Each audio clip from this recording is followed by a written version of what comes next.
इन दिनों राजनीतिक सरगर्मी तेज हो गई है और ऐसे में 28 तारीख को नए सांसद भवन यानी कि दिल्ली में जो नए सांसद भवन तैयार किया गया उसका उद्घाटन पीएम नरेंद्र मोदी के हाथों होने को लेकर लगातार सत्ता और विपक्ष में गोलाबारी जारी है।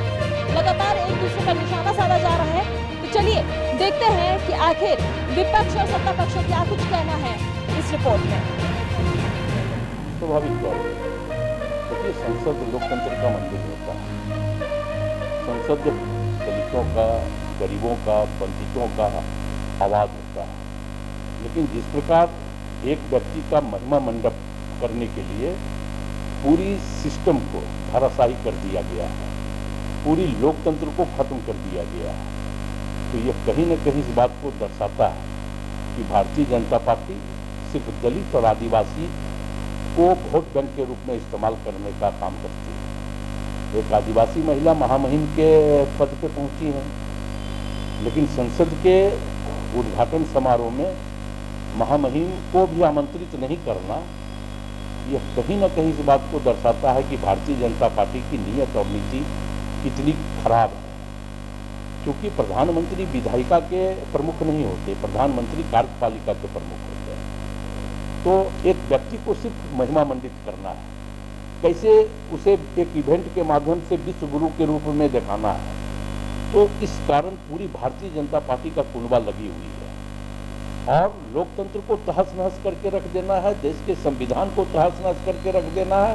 यही काम भारतीय जनता पार्टी 9 सालों से इस देश में कर रही है। लेकिन विपक्ष के लोग की जिम्मेवारी भी बनती है कि हम लोकतंत्र को मजबूत कर सके, और यही कारण है कि 28 तारीख को संसद के नए भवन के उद्घाटन समारोह में देश के तमाम विपक्षी दलों ने उस उद्घाटन समारोह का बहिष्कार करने का निर्णय लिया। और हमें लगता है कि ये देश की सबसे बड़ी वस्तु स्थिति होगी कि तमाम विपक्ष संसद भवन का बहिष्कार करेगी, क्योंकि एक व्यक्ति का महिमा मंडप जो है अब ये बर्दाश्त इस देश की जनता को भी नहीं है। सर, इस तरह से जैसे कि आपने कहा कि तमाम विपक्षी दल हैं जो 28 तारीख को संसद भवन का जो उद्घाटन होगा उसका बहिष्कार कर रहे हैं, पर इस पर अभी तक बीजेपी कुछ ना कह रही है, सांसद पीएम मोदी ना कुछ कह रही है। इसका क्या नहीं कह सकते, इसलिए नहीं कह सकते कि उनको पता है कि हमने लोकतंत्र की पूरी तरह धज्जियां उड़ा दिया है। तो क्या बोलेंगे प्रधानमंत्री? प्रधानमंत्री अब देखें कि जंतर मंतर पे कई दिनों से देश की बेटियां धरने पर बैठी है, प्रधानमंत्री ने कुछ बोला? महंगाई पर प्रधानमंत्री ने आज तक कुछ बोला? बेरोजगारी पर प्रधानमंत्री ने आज तक कुछ बोला? लेकिन फिल्मी एक्ट्रेस प्रियंका चोपड़ा की शादी की शुभकामनाएं ट्विटर पर प्रधानमंत्री ने जरूर दी। तो जब आजाद भारत के पहले ऐसे प्रधानमंत्री हैं कि करते पहले हैं सोचते बाद में, और यही कारण है कि देश के निम्न वर्गीय मध्यम वर्गीय परिवार आज रोड पर भिलक रहा है। इसमें राष्ट्रपति द्रौपदी मुर्मू का भी कोई बयान नहीं आया, नहीं, वो कोई सवाल उठा रही है। नहीं, तो विपक्ष महामहिम का एक गरिमा होता है। अब महामहिम इस पर कोई प्रश्न अगर उठा देंगी तो फिर उस पद का क्या गरिमा रहेगा? महामहिम क्या बोलेंगी? तो विपक्ष इस बात को उठा रहा है, क्योंकि देश की जिम्मेवारी, लोकतंत्र बचाने की जिम्मेवारी विपक्ष के ऊपर है। तो विपक्ष इस बात को कह रहा है कि या तो आप महामहिम से नए संसद भवन का उद्घाटन करवाओ, नहीं तो फिर लोकसभा के स्पीकर से उद्घाटन करवाओ। प्रधानमंत्री कौन होते हैं नए संसद भवन का उद्घाटन करने वाले? तो क्या लगता है 28 तारीख को उद्घाटन कौन करेगा? अब देखिए, जो एक लोकतांत्रिक प्रक्रिया है विरोध का, वो तमाम विपक्ष उस विरोध की प्रक्रिया को अपना रही है। अब हमें यह लगता है कि अगर लोकतंत्र पर भारतीय जनता पार्टी को भरोसा है, प्रधानमंत्री को भरोसा है, तो उस दिन साफ हो जाएगा कि प्रधानमंत्री इस देश के लोकतंत्र को, इस देश के विधायिका को कितना सम्मान देते हैं, इस देश के संविधान को कितना सम्मान देते हैं, ये तो प्रधानमंत्री को 28 तारीख को तय करना है। वहीं इस मामले पर बीजेपी का क्या कहना है, देखिए इस रिपोर्ट में। नए सांसद भवन का उद्घाटन होना है, वो उद्घाटन पीएम नरेंद्र मोदी के हाथों होने की बात कही जा रही है। वहीं दूसरी तरफ लगातार जो विपक्षी पार्टी है कांग्रेस, वो इस चीज़ का बहिष्कार कर रही है, तमाम विपक्षी पार्टी इस चीज़ का बहिष्कार कर रहे हैं। वहीं रांची के कांग्रेस में जब हमने बातचीत की इस मामले पर, तो उनका सीधा और साफ तौर पर ये कहना है कि बीजेपी लोकतंत्र का अपमान कर रही है, राष्ट्रपति द्रौपदी मुर्मू का अपमान कर रही है। क्या कुछ है? देखिए, जहाँ तक प्रश्न है कि जो लोग आज से 1-1.5 साल पहले PIL लेकर सुप्रीम कोर्ट गए थे कि संसद भवन का काम रोक दिया जाए, फिर जब सुप्रीम कोर्ट से हार गए, निर्माण कार्य जारी रहा, तो इन लोगों ने उसको मोदी महल बताना शुरू किया।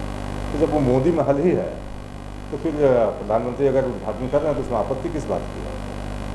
तिलमिलाहट इस बात को है कि एक नया स्वरूप जिस तरह से भारत का उभर रहा है और पुरातन चीज़ों को हम धीरे धीरे छोड़ रहे हैं, एक नई पहचान देने की कोशिश कर रहे हैं, तो तिलमिलाहट उस चीज़ों से है।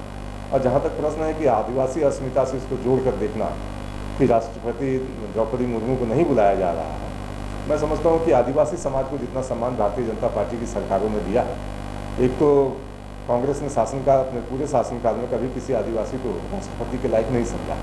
हमने राष्ट्रपति भी बनाया, बिरसा मुंडा की जयंती पर हम जनजातीय गौरव दिवस मनाते हैं।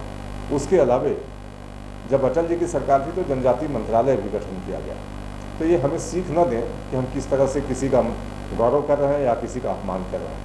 तो उनका सीधा तौर पर ये बयान सामने आया है कि भारतीय जनता पार्टी आदिवासी और मूलवासी जो उनका सिर्फ वोट लेती है, तो उनके बारे में सोचती है। देखिए, कुछ लोग समाज में विभेद पैदा करने की कोशिश करते हैं, जिन्होंने कभी कुछ किया ही नहीं अपने पूरे शासनकाल के दौरान, वो लोग अगर ऐसा आरोप लगाएं तो मैं समझता हूँ कि उनको एक बार पिछले 9 साल के मोदी के कार्यकाल को देखना चाहिए। जब प्रधानमंत्री कहते हैं कि सबका साथ सबका विकास, तो उसमें किसी समाज के लिए या किसी जाति धर्म के लिए हम भेदभाव नहीं करते, समान रूप से सबको अवसर देते हैं, उसका लाभ भी मिलता है लाभार्थियों को। तो कहीं ना कहीं जो खींच है कि जनता ने जिनको खारिज कर दिया, वैसे 19 दल जो अपने अपने राज्यों में प्रभावी हैं, संयुक्त रूप से उनका कोई प्रभाव नहीं है। अगर DMK साथ भी है तो DMK का प्रभाव झारखंड में क्या होगा? अगर झारखंड मुक्ति मोर्चा DMK के साथ है तो उसके जीत में उसकी क्या भूमिका होगी दक्षिण भारत में? तो कहीं ना कहीं ये जो एक एका बना कर दबाव बनाने की कोशिश की जा रही है, तो मैं समझता हूँ कि भारतीय जनता पार्टी उस मत की है और प्रधानमंत्री मोदी की जो दृढ़ता है, कार्यक्रम टलने वाला नहीं है, कार्यक्रम होकर रहेगा। 28 को आए ना आए कोई फर्क नहीं पड़ता। और ओम बिरला जी ने विधिवत सबको निमंत्रण भी भेजा है, सादर आमंत्रित किया है, अब नहीं आएंगे तो उनकी मर्जी। तो जैसे कि आपने देखा कि जिस तरह से सत्ता पक्ष और विपक्ष के बयान सामने आए हैं, उस तरफ से अगर हम झारखंड में कांग्रेस की बात करें तो कांग्रेस लगातार इस बात का बहिष्कार कर रही है कि 28 तारीख को जिस नए सांसद भवन का उद्घाटन किया जाएगा उसका वो लगातार बहिष्कार कर रही है। उसके साथ ही उनका कहना है कि कांग्रेस के साथ साथ तमाम विपक्षी दल नए सांसद भवन का उद्घाटन PM नरेंद्र मोदी के हाथों किया जाए, इसका लगातार वो बहिष्कार कर रहे हैं। उनका ये कहना है कि महामहिम राष्ट्रपति द्रौपदी मुर्मू के हाथों इस सांसद भवन का उद्घाटन होना चाहिए। वहीं दूसरी तरफ अगर भाजपा की बात की जाए तो भाजपा का ये कहना है कि इस मामले पर पहले जब PIL फाइल की गई थी, जिसके बाद अब उसे मोदी भवन कहे जाने पर अब जब नरेंद्र मोदी उसका उद्घाटन कर रहे हैं तो वो ही उद्घाटन करेंगे, चाहे वो आए या ना आए। जैसे कि आपने वीडियो में देखा, तो अब ये तो देखने वाली बात होगी कि 28 तारीख को आखिर नए सांसद भवन का उद्घाटन कौन करेगा। तब तक के लिए आप देखते रहिए लोकमंच लाइव। कैमरामैन मुकेश के साथ श्रेयोशी, रांची।